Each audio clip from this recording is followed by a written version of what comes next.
Voice of Bangladesh. This is your host Omar Yasser Mallick of Eastern News Agency.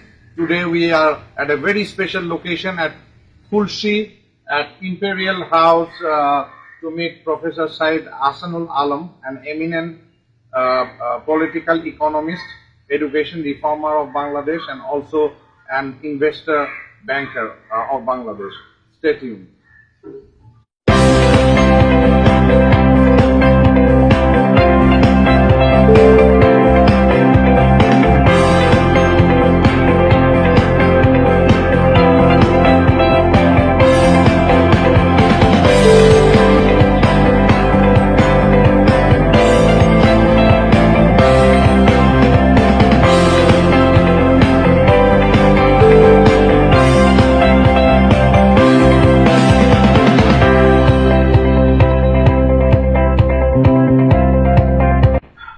We are heading towards the residence of Professor Syed Ahsanul right at the moment. It's an aristocratic house, and we'll have a lot of conversation and details.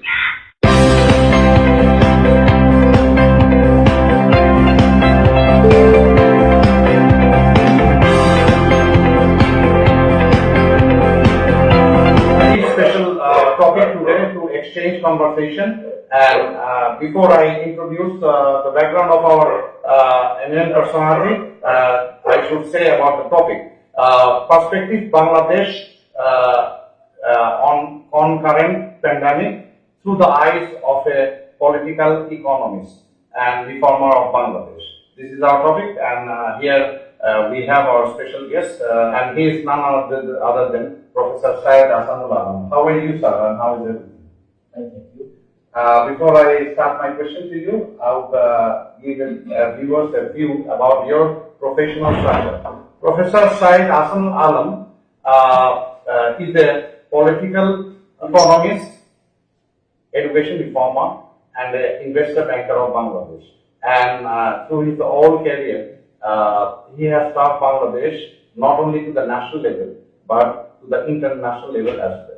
I have very long questions to you, but I'll try to precise so that we can exchange our views to the Bangladesh viewers in a very summarized way. My first question to you would be, what is your views about Bangladesh since the lockdown period started on March 26, 2020 until December 2nd, 2020, the concurrent pandemic COVID-19 prevailed? How do you see that? Thank you very much. First of all, I convey my best wishes to you and to all the viewers of today's program. I think you wanted to know, as the COVID-19 spread and as is from March till now, I don't see. Told you question you asked me up till from March to 2nd December, but I don't see any difference, so my answer will cover the whole December as well. So if you see Corona as a pandemic, it took life, millions of lives, and it limited the global economy. So anybody can understand when any war or a pandemic or anything limits the global economy, limits the movement, limits the transportation of goods, limits the consumption of services.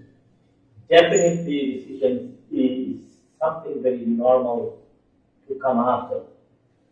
So, the whole world, especially the United States, UK, European Union, France, Spain, Italy, Brazil, and all such countries has experienced a big blow in the life of their citizens as well as the economy.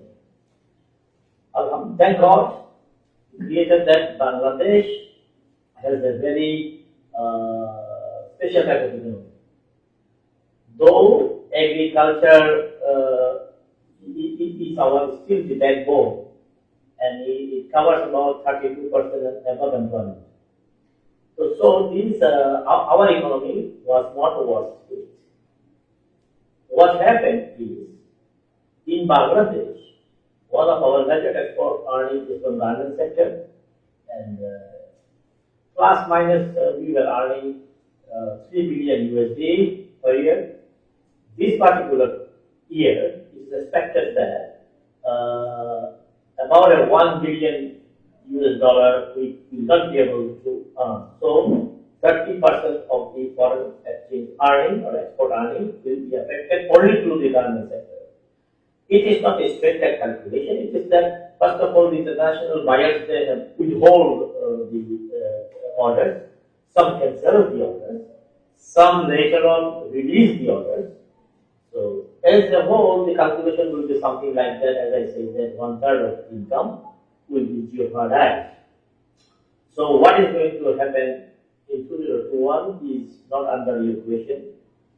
But you see, what I see as a learner, student of economics, that is our export earning is reduced.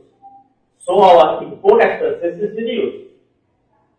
Because we are not importing vehicles, furniture, cosmetics, luxury items, air conditioners sale has fallen, and visiting to five-star restaurants have fallen. So the items that we used to import and the government is bound to pay the import bill also came down. Okay. So there is still a balance in our economy. To conclude your answer is that all I see is the lower middle class or the working class, which we call, they are not able to keep their families in the urban areas. They are all going to the village, and many of them has started agro and agro-based related profession like producing fish, poultry, etc. So as a whole, Bangladesh economy is not very hard because you have to remember our inflow of remittances is still as high as that was last year. So and our result, as all anybody of the economic era knows, it continues to have 3 months result for paying for bill. We have 9 months. We are going ahead towards having a 1 year, 12 months capacity of paying for bills. So as far as the Bangladesh macroeconomy is concerned, I think we are in a good position. Fine. I'll add up more questions, which means the answer, whatever the narration you have said, Bangladesh is affected 30% in export. And also the mass communities almost they are diversing their profession in various fields, but overall we are not in bad situation. Relevant to that, my next question: how do you evaluate the government handling concurrent pandemic situation? In addition, because the first question was a generalized view that you said. Gentlemen, I am a Bangladesh. So definitely, I may be a bit biased, but to keep me free from any bias, may I draw your attention how Mr. Trump he managed the COVID in US. You see, many people say that he was reckless, and that's why so much devastation situation happened in New York and so forth in different states. Same in the British Prime Minister. Same many states here. Here in Bangladesh, we were very conscious. Our leader Sheikh Hasina was very conscious and concerned about the situation. But it should be at the same time mentioned, we had no experience. So what my government did with the orders of the leader of the country, Sheikh Hasina, they were almost troubleshooting. There was no well-thought plan. There were no consistent programs. So it's all that we have sailed out of the COVID first wave in a trial or error manner. And our social order, social psyche, national psyche, was not very healthy, and because we were also scared. So, pandemics took away life, took away livings, as well as pandemic created panic. So we were all devastated with panic, and so we have crossed the limit. Now we have experience. Now we are dreaming or thinking about vaccines. Government is negotiating. We are also thinking about managing or controlling the devastation effect of the second wave. If it comes back in this country, I hope not. So I think government did well, except that with limitations, that many things did not go to the planned destination due to supply chain, breakdown, due to corruption in different levels of the field. So far, we think that we have crossed the challenge using a trial and error method. What is your point of view regarding the trial and error that the government faced, and what did Bangladesh learn from that trial and error to go forward with a very stable attitude? How do you say that? Thank you. This question is very intellectual and as well as very bureaucratic. So the government minister and the secretary would be the right person to answer your question.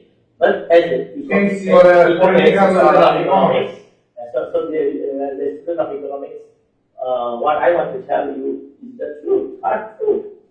That is, generally nobody learns from the history. So how much the bureaucrats or others they learned, I don't know. But what I learned, what many intellectuals learned, civil society learned, as well as the thoughtful part of the government learned, is that pandemics cannot be faced, head-on like a bulldozer. A bulldozer will bulldoze you if you don't move around and don't take a diversion. So pandemics hits the healthcare system. So we have to learn that we cannot face it like the last time, that even professionals don't have masks, sanitizer, gloves, or even protective dress. So this time, I think we learned that the healthcare people will have to be much updated, more protective in situation. Number one. Number two, pandemic will always delimit the movement of people, the transportation of goods and services. Pandemic will definitely slow down the entertainment industry, the hotel and restaurant industry, the tourism industry, the furniture industry. So the big malls will see much lower sales. So definitely we have to devise a network in the economy, like artery and blood vessel, so that funds are injected to the places where people need a bit of to take breath, so that they don't get suffocated economically. So money flow should go in the lower middle class, poor class, working poor class, and also in the rural economy, where pandemic can do nothing. The farming is going on, the cow feeding, the goat feeding, the fish cultivation is going on, the poultry is doing very well, and our agri production did very well. So I think the banks and the policymakers should understand, rather than giving me running capital, I mean industrialists giving them running capital, it will be much better to inject funds in the urban economy, which will work. I'll come to that question. Which will work. I'll come to that question, no problem. But the trial and error method, yes, we got your answers in a very summarized way. But besides, concurrently, since you are a political economist, I have another question. What is the responsibility of the political people of Bangladesh, while a national or a global disasters like pandemic going on, what conveying message they should take as a social responsibility? Through your political eyes, what do you say as an analyst? I will try to give the answer very shortly. You see, when an area is burned, if there is an earthquake, if a forest is in fire, so it is an isolated place, and the politician, the police, the bureaucrat, they can play their role individually. When a pandemic comes like this, it hurts the whole population. From the pandemic, the MPs had to die. Due to the pandemic, ministers had to die or government. Secretaries had to die. Secretaries' wives had to die. Police had to die. Teachers had to die. Students had to die. Poor had to die. Rich had to die. Politicians had to die. Non-politicians had to die. So in this pandemic situation, generally we will not wait for the politicians to come as saviors. So I think the politicians should create awareness to the future victims that you have to wear masks, you have to wear gloves, you have to sanitize, you have to wash your hands, and doing all of these tiny things, you are safe from 98%. A person wearing masks, washing hands, sanitizing hands, using gloves, will be 98% safe, rather than an arrogant person is totally unaware. So bringing awareness should be the political agenda of the field level political activities. It's a very good answer that you convey to the Bangladesh viewers, and obviously the viewers and the quarter of interest, they should take your word of expressions seriously, so that such agenda should be emphasized and exercised to the communities for better welfare. My next question to you, since you are also the education reformer of Bangladesh and contributing to the national level and also to the international level. So I'll ask regarding with the education sector. My question to you is, as you know, all over Bangladesh, education institutions are affected from the secondary school to the primary and tertiary in all levels. The high school graduates are standstill at the moment. Government has awarded auto promotion, that the result will be landmarking on December 25th of this month. And at the same time, there is 85,000 students standstill. Those are intending visitors to fly abroad to all parts of the world where they are continuing the higher studies. This all student community at this present scenario, what government should take initiative to safeguard the students' life cycles as an education reformer? What would be your advice to the places of interest? Would you convey your message to the Bangladesh viewers and to the global quarters as well? This is a very important question of the time. To give you the answer, I will first of all, I will repeat the word that if you want to kill a nation, kill the education system. So education system is the soul, is the spirit of a nation. We all know that. But not just to say, education for a 1 month, or 3 months, or 6 months is not a life and death question. So our government tried to address, Bangladesh government, especially Sheikh Hasina, tried to address the economic aspects of realizing first.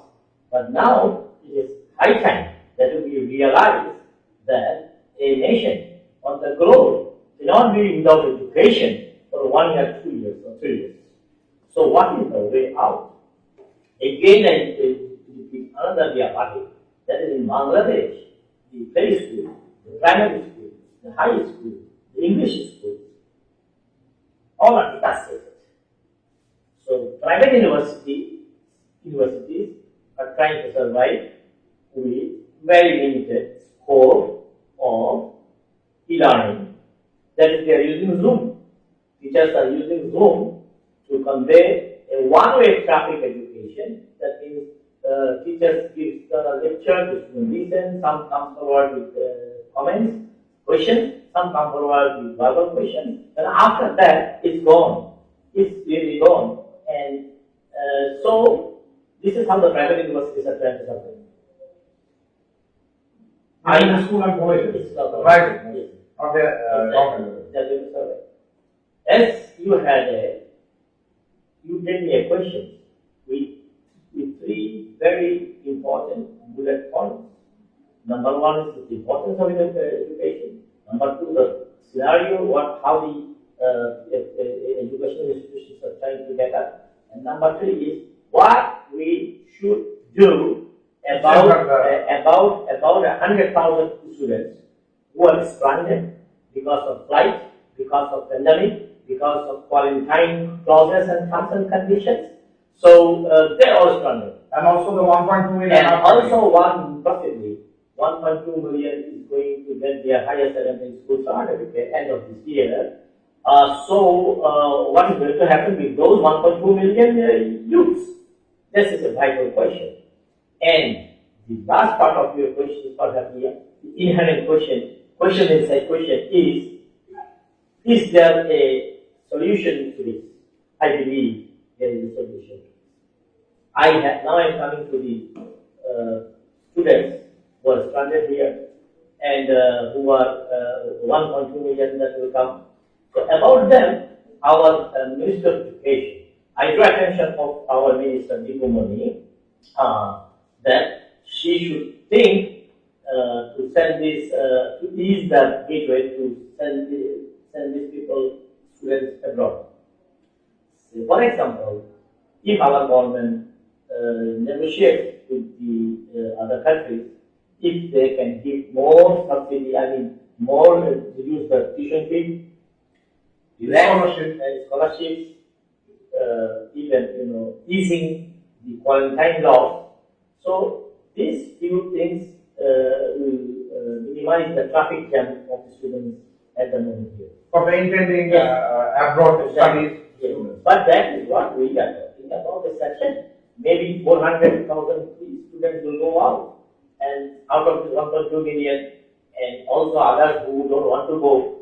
So what to do about this? The solution has already come on the table. Okay. So, dear Minister, my education minister, you see, you have been trying very hard to popularize online education and using Zoom. And government, you ministry and government is trying hard to make it easily available so the students can have phones, Chinese cheap phones. So you have tried to give free packages. Your own university is giving free MBs to students. You even said that the government will consider to lower the Wi-Fi prices for the MB prices for the students. Now, one thing what I can propose for at least 1 year, 2 years, 3 years time, Honorable Minister, you can understand that I can foresee it will be very difficult for the government to open the gateways of all the preschools, primary schools, high schools, and private universities, even in 2021, because if we try to do that also, not only try, if we do that also, you will see that even outbreak of COVID can happen. We all know that is experience in the United States, that is experience in European countries, where the schools have been open and pandemic broke out and they have to shut down the school again. So here, what I suggest, I think that the Ministry of Education can arrange a digital platform for the path to education. It is something like campus management software. Something that you're relating also school management software, college management software, something like that. 100 or 1,000 schools should not use 1,000 different platforms. If we consolidate the whole thing, and if we use one or two software as the national platform for education, one or two or three softwares validated, examined, re-examined by the ministry, Honorable Education Minister. So after they are validated, if the ministry says that private universities and government universities, schools, they can use these unified system, portal or software or platform of giving education. So in the pandemic time, education can restart in more digital form. Honorable Education Minister, I am sure you know, or if you want, I will send you my report along with the CD, that nowadays we have application software that is A to G solution. It is not only taking class per Zoom, it is not only taking an assignment through Zoom, it is from the registration, from the fees, from the classes, from the salary, from the tests, from the assignments, everything can be done by that, and that when the teacher scrutinizes or marks to be paper, it goes to the student mark sheet. So when semester after semester finish, mark sheets are also completed all in the website. So which means, Honorable Professor, sorry for the interruption, this software is actually what you are trying to say, the one-stop solutions. It's a one-stop solutions and it's a very integrated software which will landmark in Bangladesh if it can be landmark in a very wider manner. So student life cycle is very much secure and unaffected. It can continue during the pandemic as well, and they will save time and can continue education without any fear. I will not exactly utter your word as a one-stop solution, but definitely this is a tool by which the education ministry will have a full control, because the minister knows that all the private universities, or many of them, all the public universities, or some of them are using this digital platform, and the minister can see how easy it is, how cheap it is. So the private universities, the public universities, they are different. So the private schools cannot charge sky high, because the management of education is so simple. It is one digital platform, all teachers from any part of the world. Even the Honorable Prime the Education Minister also can give some lectures to the University of Chittagong students sitting in her office through this software, and resources from all over the country can be used here. And it is so simple that technology will be so simple that everybody knows that cloth cutting prices can be controlled by the ministry, which in turn, nowadays, it is becoming a headache on my minister that UN cries are coming, that the schools are not offering full-time physical classes, taking digital classes, charging same like previous. So they are not using the air conditioning, they are not using the infrastructure, there is no expenses there, but they are charging almost same or more, or same like the normal time. So this is the problem my education is facing these days, I know. And we are concerned about those people who think about pushing forward our education system against this COVID, keeping the education system as far as possible functional, and ensuring access of all types of students who are middle class rate. I think this will be a good thought for our education minister, who is very pragmatic. I'm sure, Honorable Professor, whatever said to the concerned quarter, it will be taken into matter of priority. My next question will be to you, very usual question for your profession, because you are an investor banker. You have been contributing to the bank and industry for long, almost 2 decades. So the next question is, what is the present GDP growth of Bangladesh at this concurrent pandemic in compared to the Asian other countries?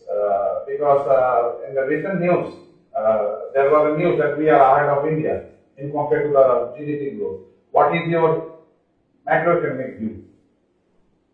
First of all, I reject the idea of comparing Bangladesh with India. When when we talk about percentage, so India's population, India's geography. So if we earn 1 million USD from any source, so our earnings may jump from 4 to 8. If India earns 1 million from any source, it will not move their meter because it is a population, of so many people. We did well as far as the percentage is concerned. When World Bank or everybody projected that our GDP will be maybe around 4% or somewhere, our government projected it to be 8.2. International institutions agrees that it is somewhere around 7.1 to 8.2, whereas India is almost half. But there is a percentage gap, I told you. We cannot boast at all, because what is going to happen this year, we have to take in consideration. So, will Bangladesh be anywhere near 8.2? No. It is because the consumption has dropped. It is because the export has dropped. It is because also the good news that the import has dropped. So, when the GDP is delimited by the pandemic, so this year will be an even tougher year than last year, and that is why I say we should focus in the areas, in the productions, in the productive sectors where pandemic is cannot show much devastation. That is the rural economy. That is the micro entrepreneurs. That is the poor man's efforts of becoming productive, like opening small shops, like flexi-load, like selling fish and producing vegetables. So we have to focus there this year. This small details. I have a question, and we'll get to the main question in connection. For the day incomer, for the middle class, for the upper middle class community, what message you should say to reform their backup to deal day-to-day life? This is connected to the main macroeconomic question of the GDP. So if you elaborate highlights to the concerned quarter and to for the national interest of Bangladesh, this will also be a good answer seeking Bangladesh's. Thank you. I will not elaborate because time is short, and if I try to elaborate, possibly I will hurt some section of the society. But I want to mention Prime Minister Sheikh Hasina, structured the society, structured the production system in such a way that middle class may not like, even rich class may not like, that the driver's salary is 18,000, that the household salary is 9,000, that the gardener salary over time is more than 10,000, a mason is 700 taka, a helper of the mason is 500 taka, a daily laborer is 500 taka. So we are very happy that the daily incomers are very safe, and the rich class, the billionaires, the luxurious people will definitely hire maids, keep drivers, keep boys, keep house attendants, and so they are safe. The people who will be crushed is the lower middle class, and the working class. So they have limited income. Maybe a peon, a junior executive, a clerk, all their salary is somewhere around 10 to 20,000. They will not have the capacity of staying in the town. So they will have to keep their family in the village, and they will work here. Now, I think, first of all, rather than giving prescription to government to send money, I will tell my labor minister not to sleep. I will tell other concerned a human resource minister. And I will really appeal to my Prime Minister, Sheikh Hasina, that if he instructs our organs, our ministries, to bring an awareness that big organizations like bank, insurance, share market organizations,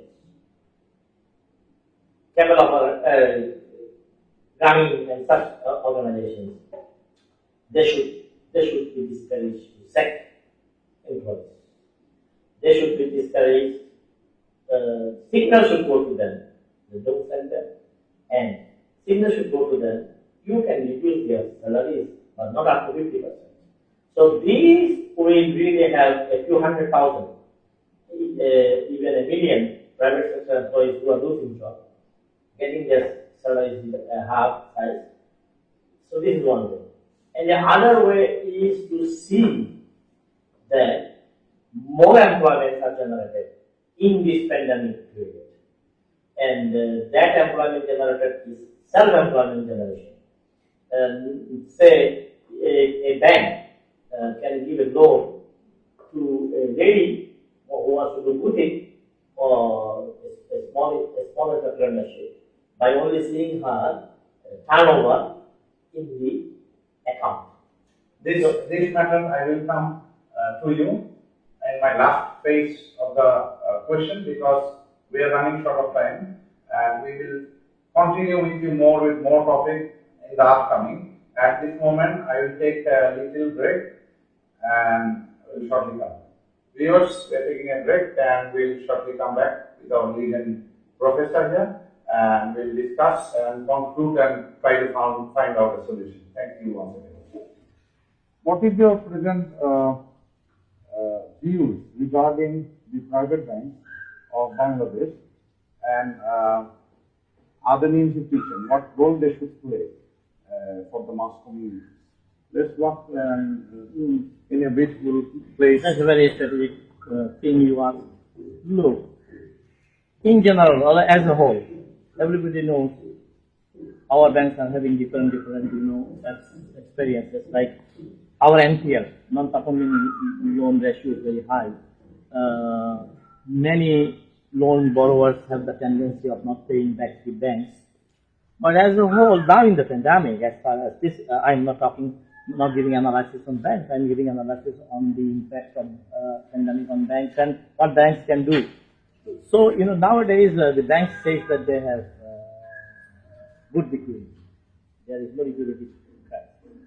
So, keeping this in mind, naturally, I would say that the banks are in a good shape. They are helping the government by executing the government decisions for financing private government everything. So, what the bank should now do is, they have to forget the 80-20 rule. That is, doing business with 20% people who is doing business 80%. Avoiding 80% of the Italian clients. concept. Yes. Avoiding 80% clients who do only 20% of the business. So I will appeal to the bank. Continue with your large clients, the large units, but at the same time, please give a focus on the micro, medium, entrepreneurship. Because in this pandemic situation, the domestic production, the domestic market, the domestic money circulation will all be kept alive by the micro and the middle level entrepreneurship. What form of generalized loan that can be disbursed?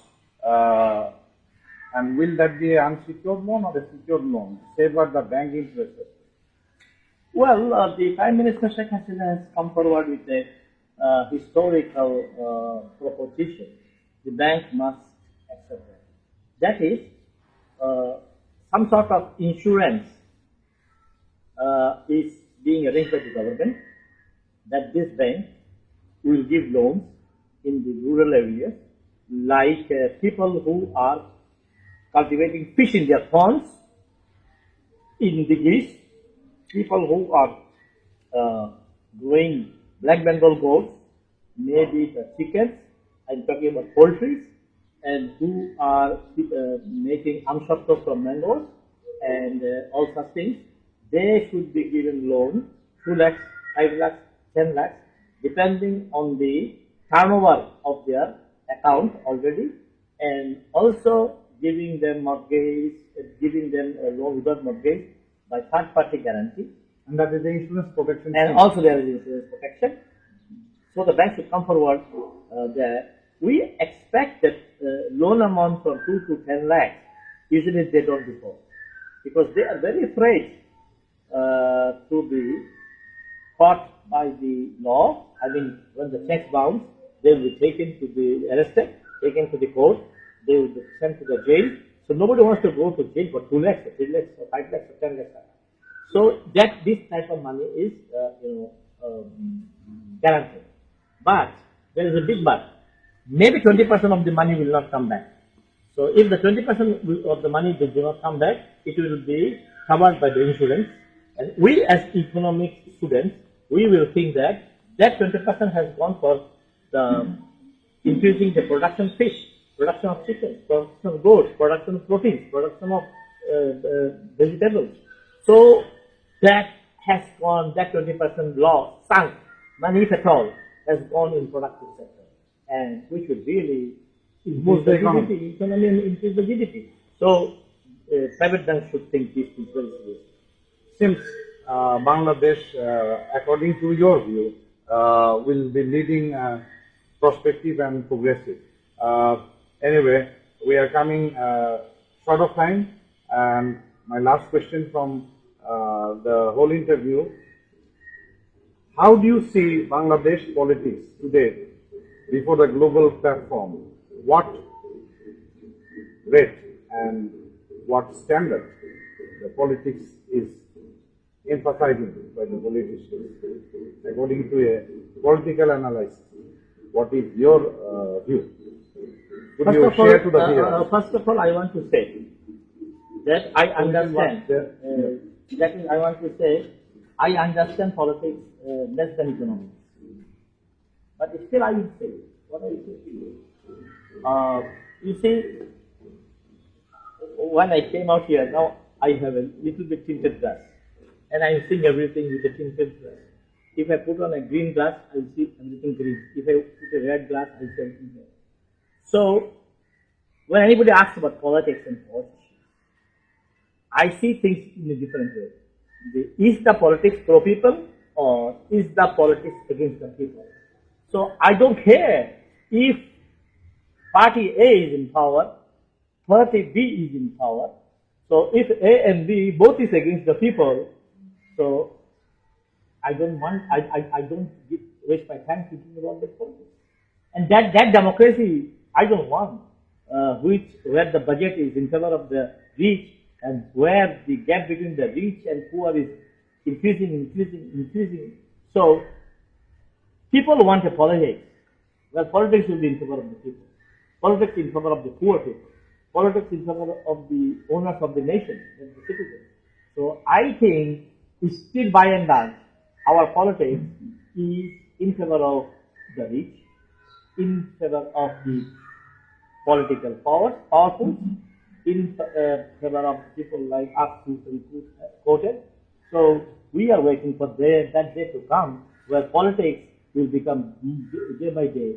It will be more pro people, and question of equitable distribution, not equal distribution, no socialism.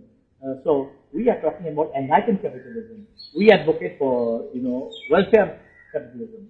So Bangladesh should go in that way, and our politics should become more and more pro people to ensure equitable distribution of wealth. Thank you. Thank you for the interview. We just concluded the interview with the great legend, Professor Syed Ahsanul, and he has conveyed a very summarized message about Bangladesh before the global platform. We'll come back with more topics with other special guests. Until then, me, Omar Mallick of Eastern Agency, signing off from here, and see you in Dhaka. Thank you.